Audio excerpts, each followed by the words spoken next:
ଆଜି ଆମେ ଗୋଟେ ଏମିତି କାହାଣୀ ଭିତରକୁ ଯିବା ଯାହାକି ସୃଷ୍ଟିର ମାନେ ଏକଦମ ଆରମ୍ଭର କଥା କହେ। ହଁ, ଆଉ ଆମ ପାଖରେ ଯେଉଁ ଉତ୍ସ ଅଛି ସେଟା ଏକ ପୌରାଣିକ ଗ୍ରନ୍ଥର ଅଂଶ। ଏକଦମ ଯୋଉଠି ଜଣେ ଋଷି ଜଣେ ରାଜାଙ୍କୁ ଏହି ସୃଷ୍ଟିର ରହସ୍ୟ ବୁଝାଉଛନ୍ତି। ଏଟା କେବଳ ଗୋଟେ କାହାଣୀ। ନା, ଆଦୌ ନୁହେଁ। ଏହା ତ ମାନେ ଯେକୌଣସି ସୃଜନଶୀଳ କାମ ପଛର ଗୋଟେ ମନୋବିଜ୍ଞାନ। ହଁ, ସେଇଆ। ତେବେ ଆଜି ଆମେ ଚେଷ୍ଟା କରିବା ଏହି କାହାଣୀ ଭିତରୁ ସେହି ତତ୍ତ୍ୱଗୁଣିକୁ ବାହାର କରିବାକୁ, ଯେମିତିକି କୌଣସି ବଡ଼ କାମ ଆଗରୁ ଦ୍ୱନ୍ଦ୍ୱ କାହିଁକି ଆସେ। ଆଉ ତପସ୍ୟାର ପ୍ରକୃତ ଅର୍ଥ କ'ଣ? ଠିକ୍, ଆଉ ସବୁଠୁ ବଡ଼ କଥା, ଶକ୍ତି ମିଳିବା ପରେ ଅହଙ୍କାରରୁ କେମିତି ବଞ୍ଚିହେବ। ଚାଲନ୍ତୁ ଏହି ଗଭୀର ଆଲୋଚନା ଆରମ୍ଭ କରିବା। ନିଶ୍ଚୟ। ଏହି କାହାଣୀର ସବୁଠୁ ଭଲ କଥା ହେଉଛି ଏହା ସୃଷ୍ଟିକୁ ଗୋଟେ ମେକାନିକାଲ ପ୍ରୋସେସ ଭାବେ ଦେଖେନି। ଆଚ୍ଛା। ହଁ, ଏହା କହେ ସୃଷ୍ଟି ଗୋଟେ ଚେତନାର ଯାତ୍ରା ଯାହା ପ୍ରଶ୍ନରୁ ଆରମ୍ଭ ହୁଏ। ଆଉ ଜ୍ଞାନରେ ଶେଷ ହୁଏ। ଏକଦମ। ଏପରିକି ସୃଷ୍ଟିର ପ୍ରଥମ କର୍ତ୍ତାଙ୍କୁ ବି ନିଜକୁ ଖୋଜିବାକୁ ପଡ଼ିଥିଲା। ଏଇଟା ହିଁ ତ ମୂଳ କଥା। ତ କାହାଣୀର ଆରମ୍ଭ ହିଁ ବହୁତ ରୋମାଞ୍ଚକର। ଭଗବାନ ବିଷ୍ଣୁଙ୍କ ନାଭିରୁ ଗୋଟେ ବିରାଟ ପଦ୍ମ ଫୁଟିଛି, ଆଉ ସେହି ପଦ୍ମ ଉପରେ ବସିଛନ୍ତି ସୃଷ୍ଟିକର୍ତ୍ତା ବ୍ରହ୍ମା। କିନ୍ତୁ ଆଶ୍ଚର୍ଯ୍ୟର କଥା ହେଲା ସେ ପୁରା ଦ୍ୱନ୍ଦ୍ୱରେ ଅଛନ୍ତି। ମାନେ ତାଙ୍କୁ କିଛି ଜଣା ନାହିଁ। ସେ ଭାବୁଛନ୍ତି ମୁଁ କିଏ? ହଁ, ମୁଁ ଏଠିକି କେମିତି ଆସିଲି, ମୋର କାମ କ'ଣ? ଚାରିଆଡ଼େ ଖାଲି ପାଣି ଓ ଅନ୍ଧାର। ଏଇ ଯୋଉ ଦ୍ୱନ୍ଦ୍ୱ, ଏହାକୁ ଆମେ ସାଧାରଣତଃ ଏକ ନେଗେଟିଭ ଜିନିଷ ଭାବୁ। ଠିକ୍। କିନ୍ତୁ ଦାର୍ଶନିକ ଦୃଷ୍ଟିରୁ ଦେଖିଲେ ଏଇଟା ହିଁ ଜ୍ଞାନର ପ୍ରଥମ ପାହାଚ। ମାନେ କିଛି ନ ଜାଣିବାଟା ହିଁ ଜାଣିବାର ଆରମ୍ଭ। ଏକଦମ।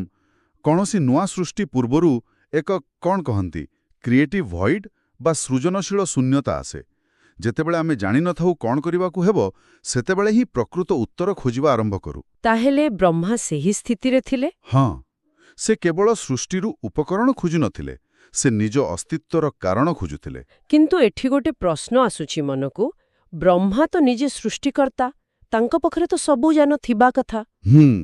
ଏଇଟା ବହୁତ ଭଲ ପ୍ରଶ୍ନ। ତାଙ୍କ କାହିଁକି ଏମିତି ନିଜ ପରିଚୟ ଖୋଜିବାକୁ ପଡ଼ିଲା? ଏଟା ଦର୍ଶାଉଛି ଯେ ସୃଷ୍ଟିକର୍ତ୍ତା ଗୋଟେ ପଦବୀ ହୋଇପାରେ, କିନ୍ତୁ ସୃଷ୍ଟି କରିବାର ଯେଉଁ ପ୍ରକ୍ରିୟା, ସେଥିପାଇଁ ଜ୍ଞାନକୁ ପ୍ରତିଥର ନୂଆ କରି ଅର୍ଜନ କରିବାକୁ ପଡ଼େ।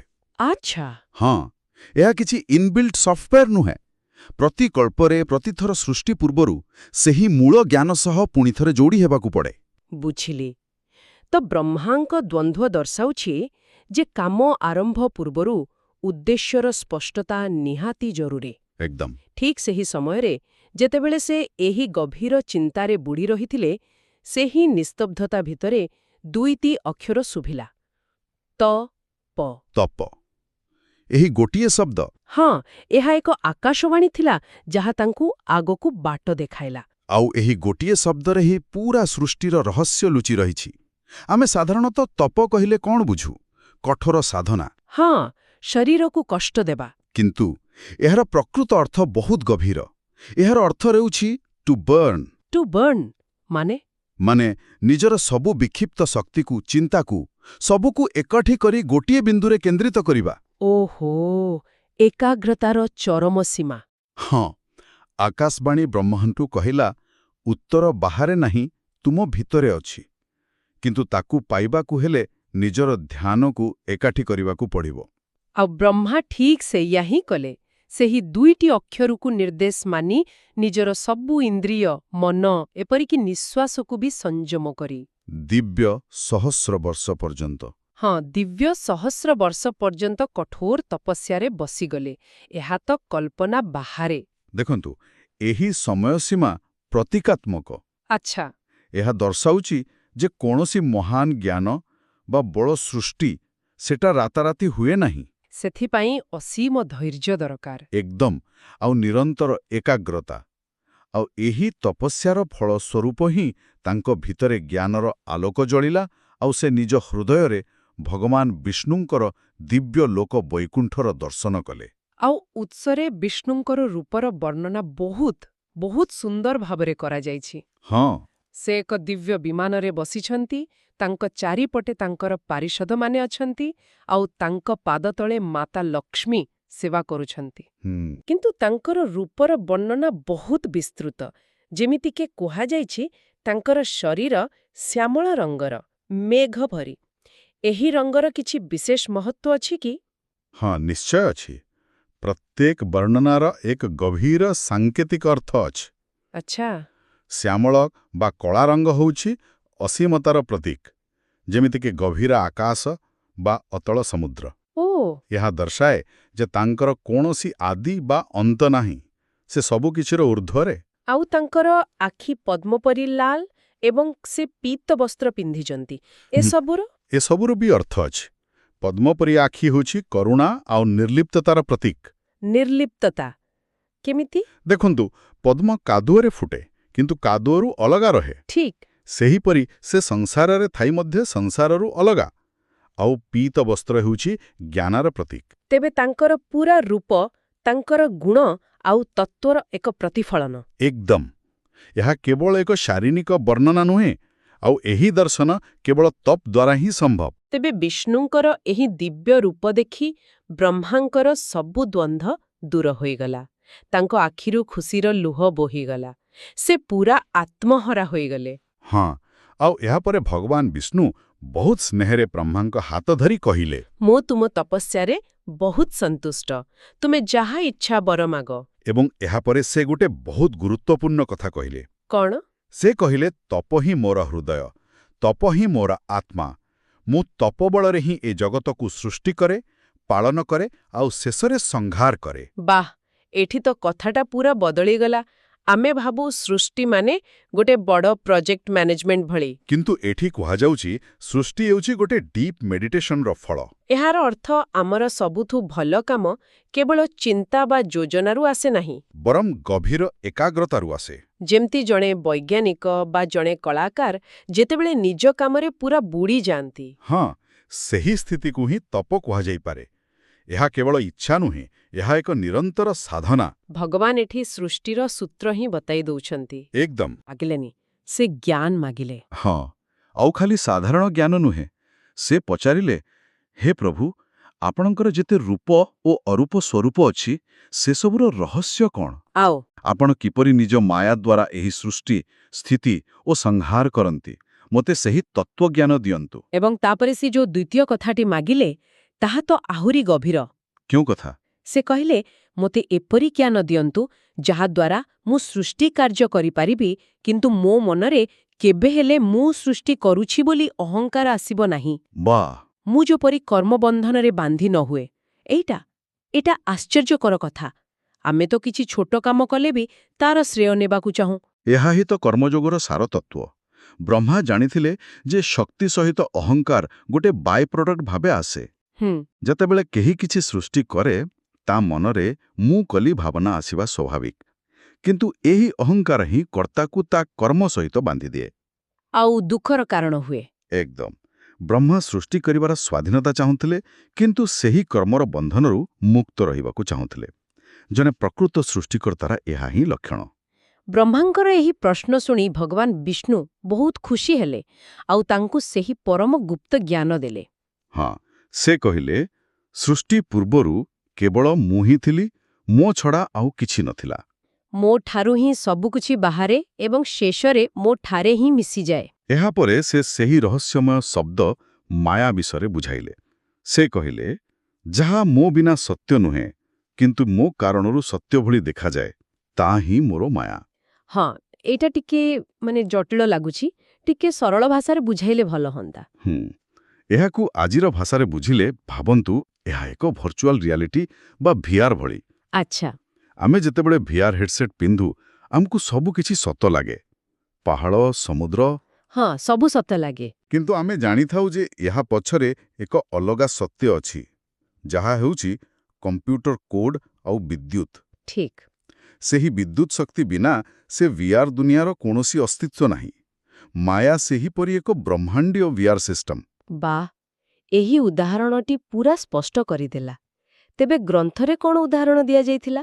ଉତ୍ସର ଏକ ସୁନ୍ଦର ଶାସ୍ତ୍ରୀୟ ଉଦାହରଣ ଅଛି, ଯେପରି ପଞ୍ଚମହାଭୂତ, ପୃଥିବୀ, ଜଳ, ଅଗ୍ନି, ବାୟୁ, ଆକାଶ। ଏସବୁ ଦୁନିଆର ସବୁ ବସ୍ତୁ ଭିତରେ ଥାଆନ୍ତି, କିନ୍ତୁ ସେମାନେ ନିଜେ ସେହି ବସ୍ତୁଗୁଡ଼ିକଠାରୁ ଅଲଗା। ଯେମିତି ଗୋଟେ ମାଠିଆ ମାଟିରେ ତିଆରି, କିନ୍ତୁ ମାଟି କେବଳ ମାଠିଆ ନୁହେଁ। ଏକଦମ। ସେହିପରି ପରମେଶ୍ୱର ସବୁ ଜୀବ ସବୁ ବସ୍ତୁ ଭିତରେ ଥାଇ ମଧ୍ୟ ସେ ସବୁଠାରୁ ପୃଥକ୍ ଏବଂ ଅସୀମ। ଯିଏ ଏହି ତତ୍ତ୍ୱକୁ ବୁଝିଯାଏ ସେଇ ଜାଣିପାରେ ଯେ ସେ କେବଳ ଏକ ମାଧ୍ୟମ, ପ୍ରକୃତ କର୍ତ୍ତା ନୁହେଁ। ଠିକ୍ ଏହି ଜ୍ଞାନ ଦେବା ପରେ ବିଷ୍ଣୁ ବ୍ରହ୍ମାଙ୍କୁ ନିର୍ଦ୍ଦେଶ ଦେଲେ, ତୁମେ ଏହି ତତ୍ତ୍ୱକୁ ନିଜ ଭିତରେ ଦୃଢ଼ ଭାବେ ଧାରଣ କରି ସମାଧିରେ ସ୍ଥିର ରୁହ। ଏହା କଲେ ତୁମେ ସୃଷ୍ଟି କାର୍ଯ୍ୟ କରିବା ସମୟରେ ବି କେବେ ମୋହଗ୍ରସ୍ତ ହେବ ନାହିଁ। କିମ୍ବା ତୁମ ମନରେ ଅହଙ୍କାର ଆସିବ ନାହିଁ। ଏଠାରେ ସ୍ପଷ୍ଟ କରାଯାଇଛି ଯେ କର୍ମ କରିବା ପାଇଁ କେବଳ ଶକ୍ତି ବା କୌଶଳ ଯଥେଷ୍ଟ ନୁହେଁ। ତା ସହିତ ତତ୍ତ୍ୱଜ୍ଞାନ ମଧ୍ୟ ଆବଶ୍ୟକ। ହଁ, ଜ୍ଞାନ ବିନା କର୍ମ ବନ୍ଧନର କାରଣ ହୁଏ, କିନ୍ତୁ ଜ୍ଞାନ ସହିତ କରାଯାଇଥିବା କର୍ମ ମୁକ୍ତିର ମାର୍ଗ ହୋଇଯାଏ। ଯେତେବେଳେ କର୍ତ୍ତା ଜାଣିଥାଏ ଯେ ସେ କେବଳ ଏକ ମାଧ୍ୟମ, ସେତେବେଳେ ସଫଳତାରେ ଅହଙ୍କାର ଆସେ ନାହିଁ କି ବିଫଳତାରେ ଦୁଃଖ ହୁଏ ନାହିଁ। ଏହି ଅମୂଲ୍ୟ ଜ୍ଞାନ ଦେବା ପରେ ଭଗବାନ ବିଷ୍ଣୁ ଅନ୍ତର୍ଦ୍ଧାନ ହୋଇଗଲେ, ଆଉ ବ୍ରହ୍ମା ସେହି ଜ୍ଞାନକୁ ଆଧାର କରି ପୁଣି ଥରେ ସୃଷ୍ଟିର ରଚନା ଆରମ୍ଭ କଲେ। କିନ୍ତୁ ଏଥର ତାଙ୍କ ମନରେ କୌଣସି ଦ୍ୱନ୍ଦ୍ୱ ନଥିଲା। କୌଣସି ଅହଙ୍କାର ନଥିଲା। ସେ କେବଳ ଏକ ନିମିତ୍ତ ମାତ୍ର ହୋଇ କାମ କରୁଥିଲେ।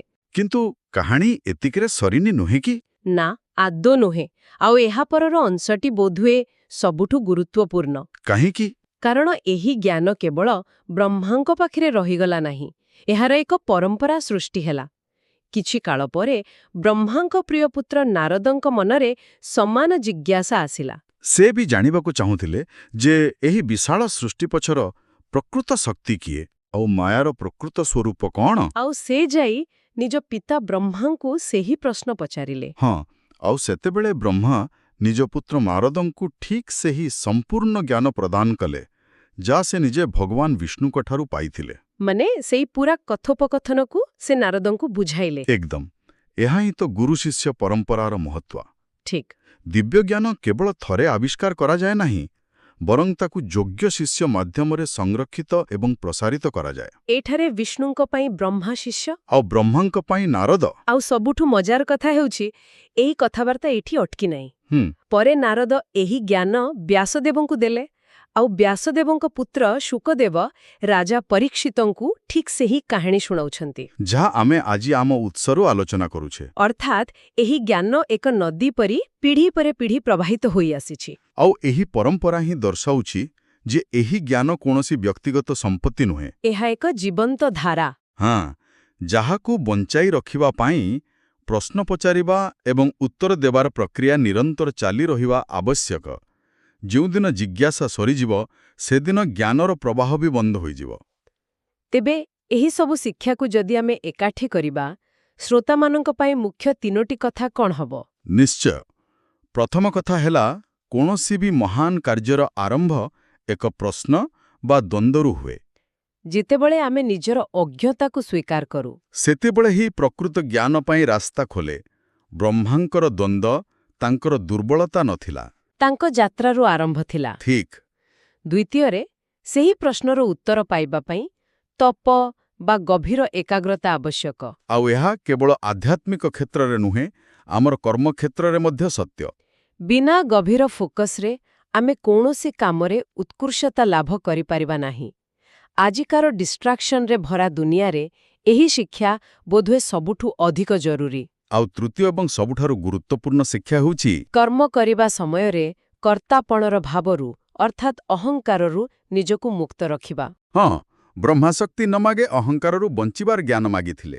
ଏହା ଆମକୁ ଶିଖାଏ ଯେ ପ୍ରକୃତ ସଫଳତା କେବଳ କାମ କରିବାରେ ନାହିଁ, ବରଂ ସେହି କାମର ଫଳାଫଳରେ ନିଜକୁ ନ ବାନ୍ଧିବାରେ ଅଛି। ଯେତେବେଳେ ଆମେ ବୁଝିଯାଉ ଯେ ଆମେ କେବଳ ଏକ ମାଧ୍ୟମ, ସେତେବେଳେ ଆମ କାମ ଏକ ବୋଝ ନ ହୋଇ ଏକ ଖେଳ ପରି ଲାଗେ। ତେବେ ଏହି ଆଲୋଚନା ଶେଷରେ ଏହି ପୁରାତନ କାହାଣୀକୁ ଆମ ଦୈନନ୍ଦିନ ଜୀବନ ସହିତ ଯୋଡ଼ିବାକୁ ଚାହିଁବି। ଏହି ତିନୋଟି ସିଦ୍ଧାନ୍ତ, ପ୍ରଶ୍ନ ପଚାରିବା, ଗଭୀର ଭାବେ କେନ୍ଦ୍ରିତ ହେବା ଏବଂ ଅହଙ୍କାର ମୁକ୍ତ ହୋଇ କାର୍ଯ୍ୟ କରିବା ଆମ ପାଇଁ କିପରି ଉପଯୋଗୀ ହୋଇପାରିବ, ଏହା ଉପରେ ଚିନ୍ତା କରିବା ପାଇଁ ମୁଁ ଶ୍ରୋତାମାନଙ୍କ ପାଇଁ ଏକ ପ୍ରଶ୍ନ ଛାଡ଼ିଯିବାକୁ ଚାହିଁବି। ନିଶ୍ଚୟ।